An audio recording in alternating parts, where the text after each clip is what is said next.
Nights like these are not the time for good folk to be abroad, away from their warm homes.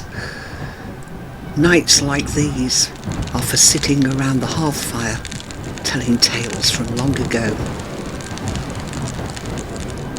Tales of the wild hunt, led by Gwyn ap Neath, that rides out on nights such as these, hunting for lost souls in the winter rains.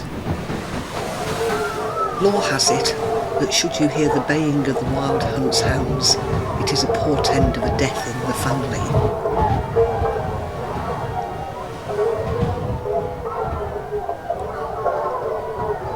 Worse still, should you have the misfortune to see the wild hunt, then it is your soul that they have come for.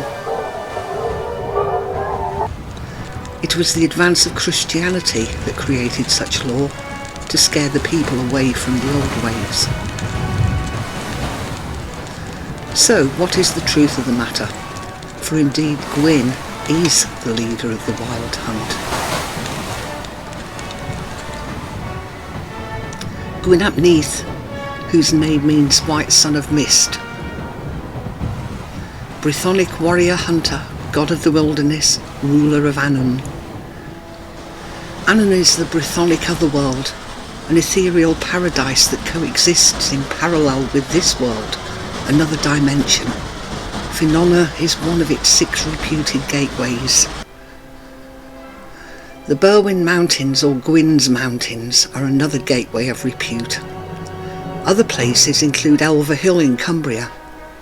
When Christianity came to these shores, St. Michael became the foremost gatekeeper, so his churches were often built at these gateways.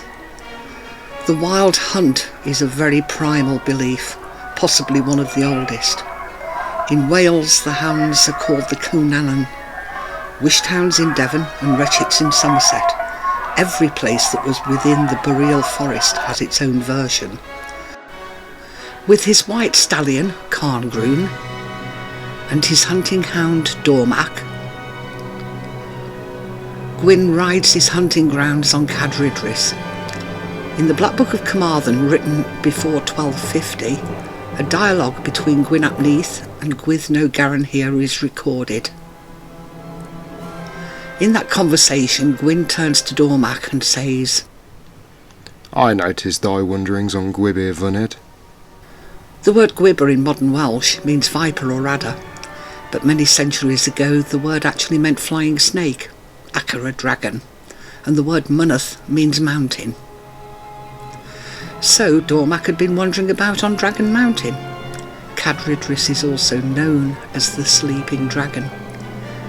The earliest literary reference that we have for Gwyn is the Black Book of Carmarthen. Although scribed between 1200 and 1250, we know from the language used that most of it comes from a much earlier oral tradition. Much of the book appears to be in the Cumbric dialect. Almost indistinguishable from Old Welsh, Cumbric was a dialect of the Old Brythonic language that would have been spoken over the whole of the British Isles.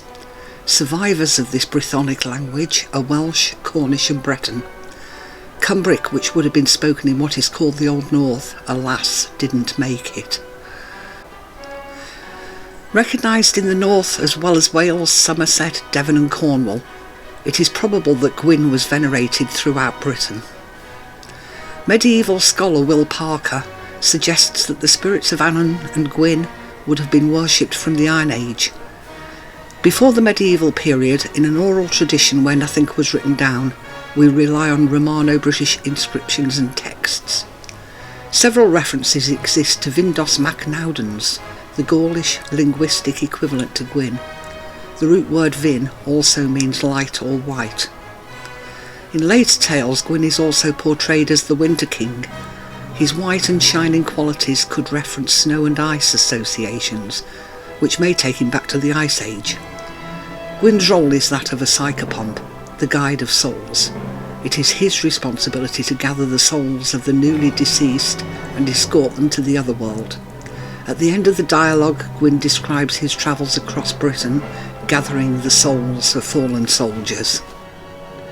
I have been where the soldiers of Prydain were slain. From the east to the north I am alive. they in their graves. I have been where the soldiers of Prydain were slain. From the east to the south I am alive, they in death.